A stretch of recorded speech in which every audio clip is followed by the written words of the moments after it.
Ladies and gentlemen, welcome back to the channel. Today, I'm not going to be doing the normal political reaction like I mostly do. We're going to return to some of those later this week. I want to talk about a recurring piece of feedback that I've been getting on this channel. It's not that common, but it is a pattern that has been quietly emerging. The general feedback goes like this. Gestalt, you're doing some great work on this channel with political analysis, but why must you advocate for psychedelics so strongly? The reason I am so for these substances as agents of change is because they apply to interests and motivations that exist both on the right and the left. Firstly, we'll talk about something that afflicts more people on the right, and specifically right-leaning men. I'm talking about PTSD in military vets. Post-traumatic stress disorder. This is something that causes people to envision these flashbacks of their time in the heat of combat. It's almost as if the traumatic experience that took place before is trailing behind them.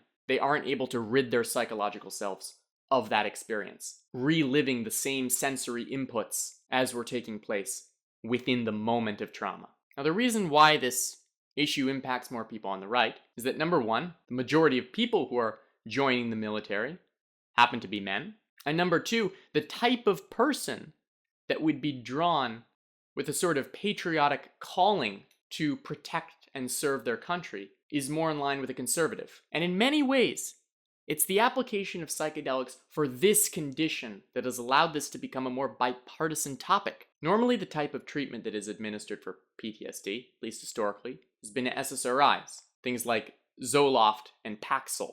These are the same kinds of treatment that are currently being used for clinical depression right now. And as far as PTSD is concerned, these treatments have been somewhat effective at times, but not really. Maybe some symptom alleviation. Now, one promising treatment that came out for PTSD had nothing to do with psychedelics whatsoever. It's something called stellate ganglion block. It's an intravenous injection, and following the injection, I think it's something like 70 to 80% symptom reduction. I might be wrong on that number, but I'll put it up on the screen. Now, the psychedelic that has been most talked about in treating PTSD has been MDMA. This is more colloquially known as Molly or ecstasy, and this is most typically known as the party drug, at least in pop culture. MDMA was declared a breakthrough drug in 2004 by the FDA, and the reason this seems to work so well is that it taps into three specific parts of the brain that are very much relevant in the whole concept of PTSD. And these parts are,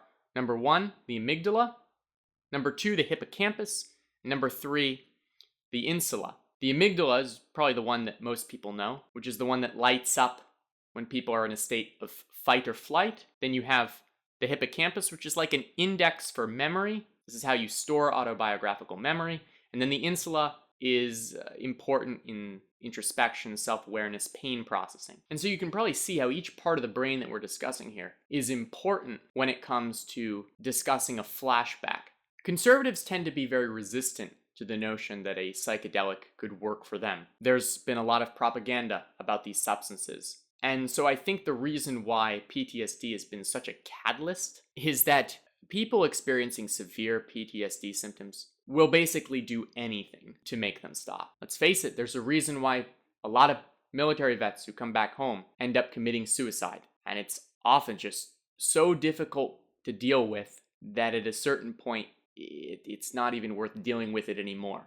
That being said, there is growing evidence that something like MDMA can very much help. And that's only one of the psychedelics that's shown promise for PTSD. It's the one that's most widely discussed, though, which is why we went over it. Okay, now that we've talked about how this drug can appeal to interests on the right, take a step back and shift over to how this can appeal to people on the left. And maybe this has crossover appeal as well, but I've recently heard from those on the right referring to this idea of depression and anxiety as entirely made up. But once again, the conventional treatments for depression and anxiety are SSRIs, which is an acronym. It stands for selective serotonin reuptake inhibition. The idea is that you're blocking the receptors that would normally reuptake serotonin, churn through serotonin, in order to allow for more serotonin to exist outside of the neuron. You need a certain amount of a neurotransmitter outside of the cell to help transmit the signals. So that's the conventional treatment, and that's often paired with CBT, cognitive behavioral therapy, or behavioral activation therapy. But one of the downsides of the SSRI treatment is that it seems to have this emotionally dulling effect. People who take more and more of these SSRIs may not be experiencing the same kinds of depressive symptoms as they were before, but they're also not experiencing joyful symptoms.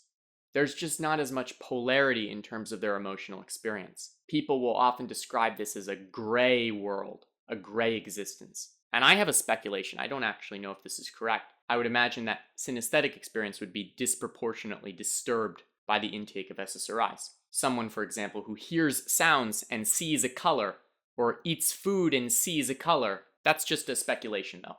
Anecdotally, I've heard someone I know very closely talk about his time on a college campus and how many of Gen Z youth today are taking some kind of SSRI. According to him, the entire campus is on this kind of stuff. And the results ain't good. The growing nihilism that we see within the younger generation, there are lots of variables as to why that's taking place. But I think one of the major variables is that the SSRIs are dulling the experience of novelty itself. Part of our engagement with novelty of the universe is through our emotions. And so when you limit the span of potential emotional expression that people can access, you're actually dulling the degree to which novelty can excite them. Why do we need some kind of psychedelic? The SSRI inhibits the reuptake of serotonin to the receptor. Psilocybin binds to the receptor. What psilocybin allows for is that it inhibits the influence of memory on perception.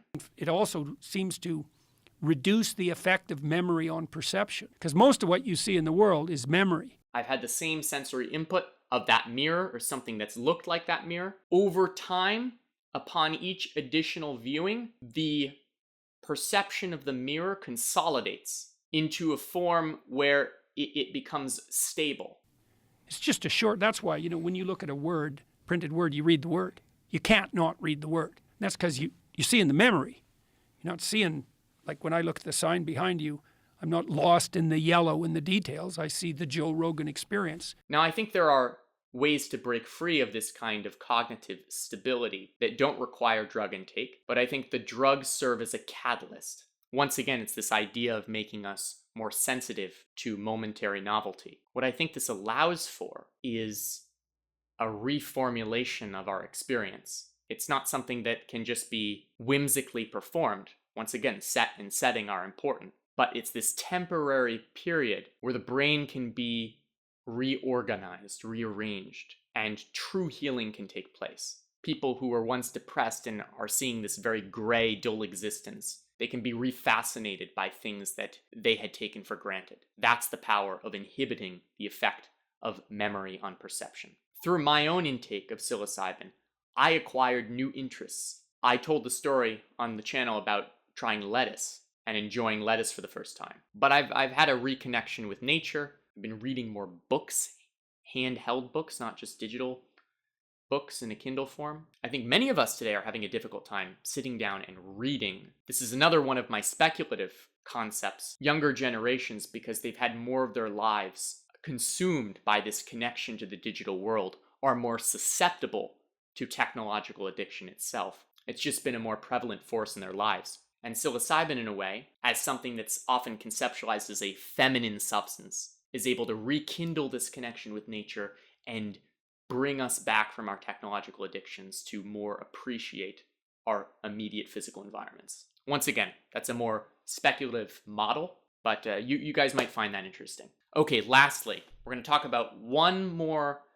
aspect of this. The process of treatment, we tend to think of it here in the West as you just give someone a drug, or you put someone in this hospital bed and you hook them up to some IV fluid, and they sit in there, and it's a rather prosaic environment. True treatment is not just the substance or the agent that is being provided, that's being consumed, that's being injected. True nourishing treatment is everything. I think it's much more effective to produce a whole ritual that is supported by a community of individuals than rather handing someone a pill and saying, hey, go take this. What we've lost connection with here in the West, in our unending pursuit of profits and money and commodification of the pill and the pharmaceutical agent, is that a healthcare system cannot thrive unless we focus on the environment of that system. That's what we have to change. And I think that's a message that people both on the right and the left can get behind. I look forward to making that argument more as this channel goes along. And I look forward to talking more about why these psychedelic agents are things that can truly change the world. Thanks for being here. I'll see you in the next one.